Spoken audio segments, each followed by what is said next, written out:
There's a popular online virtual reality game called Yggdrasil. However, due to circumstances, the company has decided to shut down its servers. A certain player named Mamonga is a guild leader of Ainz Ol Gaun. He's savoring his last few moments in the game before the server shut down for good and it becomes history. The only other guild member is his dear friend Hero, who was also inside the game.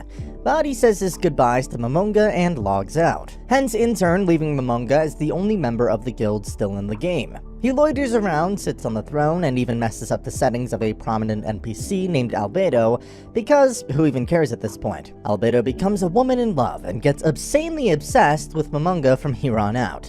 And this is where things have taken an interesting turn. Even after the time has passed and the servers have shut down, he's still in the game, unable to log out. Furthermore, the NPCs have come to life, meaning every single subordinate in their guild territory, aka the Great Tomb of Nazarick, is now a sentient human being. The world of the game has quite literally come to life. Mamonga takes a few moments to fully understand what's going on. He then asks the head butler, Sebes, to survey what's going on outside Nazarick, and sends Albedo to gather the floor guardians. Then at the Grand Arena of Nazarick, he tests the strength of both the 6th floor guardians, Aura and Mare. They're both twins and have to go up against the primal fire elemental which Mamonga summoned to prove their competence. Mare isn't all that keen on fighting though, but the two cute siblings are infatuated by the kindness of their leader. Eventually, the floor guardians arrive, and there, in the presence of their overlord, they kneel and swear their loyalty to the guild leader of Ainz Ol Gaun. This leads to Mamonga expressing his faith and confidence in them that they'll all sincerely fulfill their duties. He then informs them about how Nazarick is currently caught up in a mysterious situation, and that's when Sebes and the butler comes back from his survey and informs Mamonga about how the Nazarick is surrounded by grasslands instead of the swamps which used to be on the outskirts. Mamonga concludes that Nazarick has been mysteriously transported to an unknown land. He asks Albedo and Demiurge to create a strong information sharing system. As any great leader would, he asks them about their thoughts about how to conceal Nazarick from outside threats, commands them, and then teleports back to his throne. Meanwhile, the floor guardians were overwhelmed in his presence, and after he takes his leave, they can't help but praise their leader. Albedo even comments that out of the 41 supreme beings, he's the one on top, and the only one who is still with them. And looks like it wasn't just Albedo who gets sexually excited in Mamonga's presence. A vampire named Bloodfallen Shaltir is also the same. Though Demiurge mentions an interesting idea, Mamonga may very well leave them one day as well, so it'd be good insurance to have him declare his successor beforehand. Later, Mamonga changes his appearance after consulting with the battle maid Ner'Baral and decides to go outside. But Demiurge doesn't let him go alone and accompanies him after permission. The beauty of the world outside amazes him, and he kinda casually talks about taking over the world.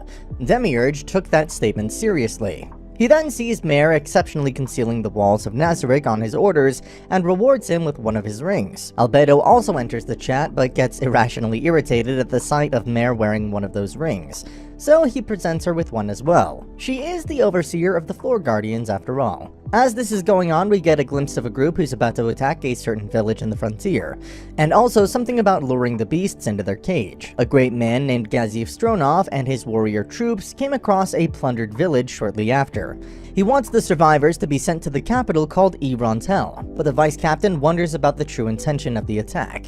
Meanwhile, Mamonga is using the mirror of remote viewing to look around when he sees another village getting ransacked. The ones who are doing so appear to be knights. Now, since Mamonga is an undead, he no longer has the same kind of sympathy for other humans, so initially he sees no point in getting involved. However, Sebes, who was by his side, looks distressed. This reminds him of a fellow guild member named Touch Me, and Mamonga decides to get involved. Whatever. He was going to eventually test his powers anyway. So he teleports there, saves a young girl and a little girl, then summons a Death Knight and tasks him to go take care of the situation. Unexpectedly, Albedo pops up as a knight in shining armor, but her distaste for humans comes through. Anyway, he heals them, and when asked for his name, the man introduces himself as Ainz Ol Gaun, and that's what we'll be calling him from now on. He wears a mask to hide his undead face, and then helps rid the village of the intruders. Posing as a magic caster, he asks the village chief for some information about the new world, and then decides to depart. Though that's when the warrior from before, Gazif, arrive in the village with his troops. Ainz introduces himself as well as the fact that he was the one who protected the village. As you can expect, the warrior sincerely thanks Ainz for his help.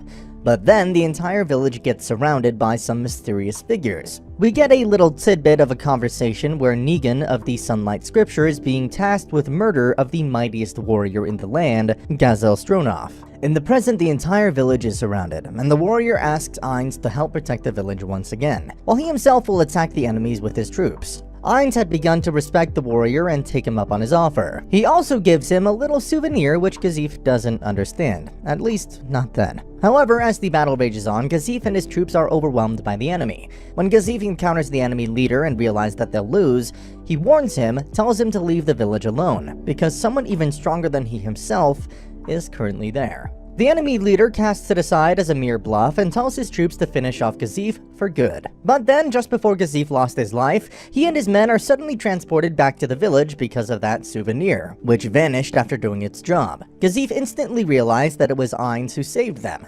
Ainz and Albedo then go to the battlefield. Within mere moments, Ainz has them all scared out of their living daylights and asks them to surrender. But their leader doesn't listen and decides to summon his strongest angel, the Dominion Authority. Seeing him call that the strongest severely disappointed Ainz. But the leader, once again, thought that it was just a bluff and asked the angel to attack. And unexpectedly, it does barely end up scratching Ainz, which leads to Albedo getting mad with rage. He asks Albedo to calm down and then makes the angel disappear using a black hole. The enemy has no cards left whatsoever and beg for forgiveness, but it was about time they suffer the consequences. All of them get annihilated. Albedo, a woman in love, is beyond thrilled seeing how cool her master is. Following this event, Ainz returns back home. He officially renames himself after the name of their guild, Ainz Ol Gaun, and then asks his subordinates to spread his name across the new world. Though his cute floor guardians kind of misunderstand his words and realize that it's time to take over the entire world. Later, when Albedo was reporting to Ainz, Sheltir comes in and has her usual scuffle with Albedo. She then informs Ainz that she's leaving for a mission and just wanted to pay her regards. Following this, Ainz and the beautiful battle maid Naborel pose as adventurers and enter the capital city of Irantel.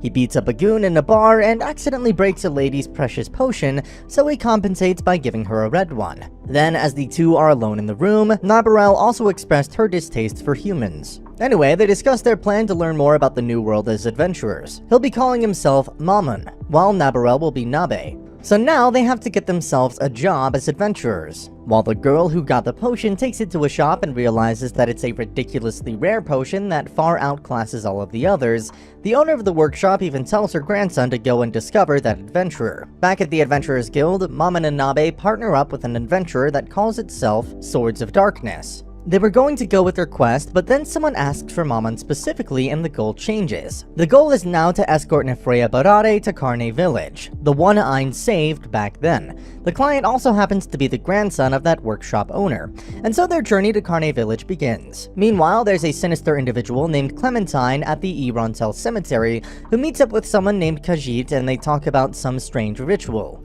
On their travels, the party is attacked but quickly takes care of everything. It doesn't take long before these Swords of Darkness realize that they're traveling with some extraordinary individuals. Mamun and Nabe's strength was second to none. Nabe's insults can be too much though, but one of them is a masochist and loves getting degraded by a lady as beautiful as her. Eventually they all set up a campfire and share stories. Mamun also talks about his former fellows. There's this sense of nostalgia, but when one of them talks about how he'll meet them again someday, he gets irritated and leaves the campfire. Nabe follows. Of course, the others deduce that his comrades are probably gone. This makes them feel guilty, but when they talk about his strength, all of them can agree that Mamun is an adventurer of the highest tier, on the same level as an adamantine adventurer. While back at Irantel, those two strange individuals from before are preparing undead minions to take over the city. And coincidentally, Clementine is waiting for Nefreya Barare, who is currently with Mamun and the others to return to the capital. As for Mamun and his new group, they finally arrive at Karne Village after one pleasant journey, and the woman who was saved by Ainz back then, Henry Emmett, welcomes them in. There's also the goblin troop that protects the village. They were summoned using the Horn of the Goblin General, which was given to Henry by Ainz. She doesn't know Mamun is Ainz, but talks about Ainz and how he used a red potion to heal her back then. This causes Nefreya to deduce that Mamun is Ainz because it was the same red potion that was brought to their workshop. He talks about it to Mamun, although Mamun tells him not to talk about it with anyone else. It's a secret. Soon enough, they start gathering the herbs which Nefreya wanted for their workshop, while Mamun is on his way to make the rumored Wise King of the Forest his pet. It was easier than it sounded, and Maman was kind of disappointed. Just like that, a monstrous wild hamster is reduced to a humble pet. His name is Hamsuke. Once again, everyone is surprised by what Maman can do. Nefreya wants to join their party, but Maman tells him that there's no need. He'll just keep protecting the Carney village like he has always done though. Following this, there are a few more awkward interactions, but the team finally returns to Irantel. While the Swords of Darkness help with the herbs at the workshop, Maman and Nabe go and register Hamsuke as a member. But then, unfortunately, Clementine appears at Nefreya's residence in order to abduct him. The Swords of Darkness tries to protect Nefreya, but get brutally killed by her. It's a nightmare. While back at the Adventurers Guild, Nefreya's grandmother guides Maman and Nabe back to their house, only for them to see the dead bodies of their former comrades turned into zombies. Unfortunately, there was nothing he could do, and he had to kill them off to put them out of their misery. Though Maman couldn't help but get to the root of this, he asks the grandmother to hire him so that he and Nabe can go retrieve her grandson for her. And of course, she had no reason to decline. So he asks Nabe to discover his location, and the two find out the existence of a humongous undead army by the cemetery. Maman asks the grandmother to warn everybody about it. That undead army is trying to destroy the gates to the capital so that it can wreak havoc inside. It's a dire situation as the soldiers can't do anything. That is, until Maman and Nabe arrive. They take care of the situation and go to encounter the ringleaders. Maman asks Nabe to take care of Khajiit, while he himself goes up against Clementine. Both of them don't even need to fight seriously. Hamsuke is on standby. Khajiit boasts about how he has absolute resistance up to the 6th tier magic, but gets both himself and his dragon summons absolutely destroyed by Nabe when she uses 7th tier magic. Maman, on the other hand, is casually fighting Clementine, which severely agitates her because, it is obvious, he's not taking the fight seriously. So she stabs him in both of his eyes, and that's when Maman reveals his true existence as an undead overlord. He then proceeds to insult the living daylights out of her by making her realize that she was defeated by a magic caster who didn't even use any magic. He crushes her body and brutally murders her, an utterly pathetic death. They rescue Nefreya and destroy the ritual as well. The entire kingdom is saved. When they're both back at the inn, they are promoted, but he's disappointed because they should have at least reached Orcalium rank. But before this conversation could go on, Albedo contacts them and reveals some shocking news. Looks like Shaltir and Bloodfallen have gone rogue. Going back in time, we see Sebes and a beautiful maid named Solution Epsilon, staying at an inn disguised as nobles from the Baharuth Empire. They had a human slave who sold them out to a certain mercenary group. They both then take a carriage ride to rendezvous with Shaltir and her 2 vampire girls. They have a casual conversation about the respective guild members who created them and then Ainz, but a disturbance outside disturbs their ride. It's a group aided by their former human slave. One of them tries to touch Shaltir's chest but gets both his hands and head cut off. This is where Shaltir and Sebes go their separate ways. She goes after the bandits while Sebes and Solution go back to the capital to gather more information. Eventually she reaches a cave where resides a certain interesting man named Brian Unglass. He challenges her to a fight but gets absolutely ridiculed. Furthermore, Shaltir takes her true vampire form and destroys all of them. It's a massacre. Going on that killing spree, she comes across a group of adventurers. One of them is that woman who got that red potion from Momon. This catches Shaltir's interest. She hypnotizes her and asks her about the potion, and after receiving the information, she decides to leave her alive, as it's probably in accordance with her master's wishes. Though what upset Shaltir was how another one of them was stationed nearby, and he might have fled back to the capital. She instantly summons vampire wolves to go after that adventurer, but unexpectedly, they're all killed by the Black Scripture. This in turn leads to Shaltir meeting a new foe. It's a group of adventurers who work in coherence to take over Shaltir's mind. They succeed, but right before she lost her senses, she kills the wielder and her bodyguard. Ainz had returned to Nazarick and he realized that it's not as much a rebellion as it is mind control. But as he was monitoring Shaltir, he receives a report from Nabarol that the Adventurers Guild has summoned him. It's about the Shaltir situation as well. Momon attends the meeting back at Irental. There are 3 other adventurers who have the same rank as Momon, and their goal is to take care of the vampire. Momon comes up with a story and tells them that he's familiar with that vampire and was already trying to hunt it. He further reveals that he has a crystal that allows him to use 7th tier magic, and makes it abundantly clear that he seeks to deal with the matter by himself. Pretty much everyone takes his word for it, except Ijavarj, who wants his group to accompany Momon, and Momon ends up accepting. Though while they're on their way, Ainz gets Iglarge and his team quite conveniently killed by Mare, and that takes care of that. Then comes Shaltir herself. Albedo and Ainz approach her, and Ainz tries to undo the spell using his magic ring, but fails. Though seeing how it had failed, Ainz suddenly transports them all to somewhere safer. This causes Albedo to ask why they fled, but Ainz was rather upset, but instantly calms down because of his undead disposition. He then talks to Albedo about why the magic didn't work. It's because the mind control was caused by a world item. This surprised Ainz as he had no idea there were world items in the new world, so they go back in order to retrieve some world items from their treasury. Another battle maid named Yuri Alpha accompanies them. Pandora's actor, the guardian of the treasury, was kind of difficult to communicate with, but he eventually gets the ring of Ain's old gown. Albedo's ring is given in return to Yuri. They then enter the mausoleum where there are golden statues after each supreme being. Ainz was the one who created them as a memorial for their comrades. Following this, he also mentions how one day there will be a statue of him there as well. Albedo gets sentimental, as this implied that he'll eventually leave them as well, so she begs him to stay with them forever, but Ainz wasn't making any promises.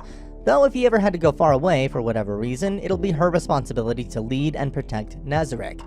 As for Shaltir, he intends to take her on, all by himself. Albedo pleads that he shouldn't go alone, but seeing the determination and how it's his responsibility to take care of his subordinates, Albedo couldn't stop him.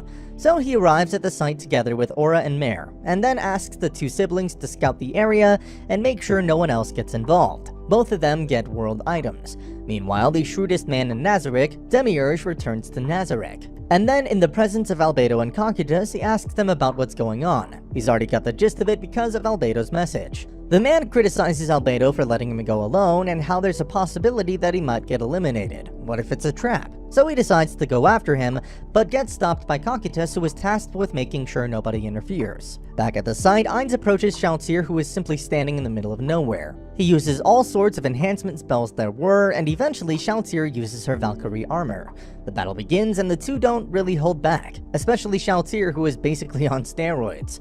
Soon enough, she begins to gain the upper hand, but Ainz easily countered everything, until finally she summons Einherdar, a body double, and that increases the scale of her attack. Ainz defeats the double, but gets his mana drained. She prepares herself for a final blow and asks Ainz if he has any last words, but the man simply told her that everything is still going according to his plan. The battle then enters its final phase, and with each exchange, Shaltir loses her cool. Eventually, she pierces him with her world item and begins to drain his HP. But as they both hear a beat from Ainz's watch, he declares that the battle is over. Ainz suddenly activates an insanely high-tier magic spell with Shaltir in the center. She wasn't going to just stand by and watch, so she lands a killing blow on Ainz, but gets distracted midway because of a spell from Aura and ends up bearing the full weight of Ainz's attack.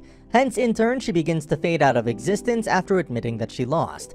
Ainz then returns back to Nazarek and makes preparations for a resurrection ritual, and then as the Floor Guardians remain cautious that she still might be under the mind control, Ainz resurrects her. Fortunately, she doesn't have any memories of what happened in the last 5 days, plus her breast pads are also missing. Of course, everyone else was genuinely irritated by her and her priorities. But Ainz couldn't help but feel nostalgic about the entire thing and reminisce about his time with his fellow guild members. He tells them not to worry about anything, and he bears full responsibility of everything that happened. Be that as it may, the very fact that one of them got mind-controlled is a testament to the existence of a foe that poses a threat to Nazarek.